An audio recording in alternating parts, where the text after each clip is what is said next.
Xiaomi has announced the Mi Max 3, the latest and greatest to date in its colossal phone line.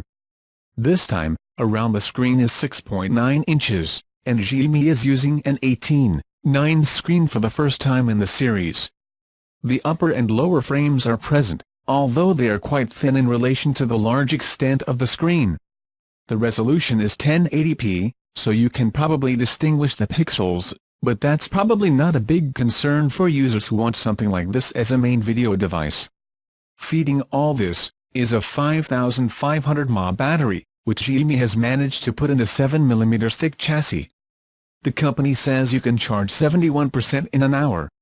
Other specifications included a 12-megapixel dual-camera system plus 5 megapixels, a Snapdragon 636 processor, up to 6 GB of RAM and 128 GB of storage, and an 8-megapixel selfie camera.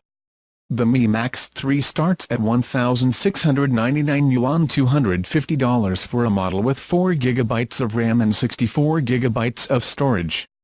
It is available in blue, black and gold, and will go on sale in China tomorrow. Nothing is known about India or anywhere else, although Xiaomi will announce the Android One-powered mAh 2 for global markets next week in Spain.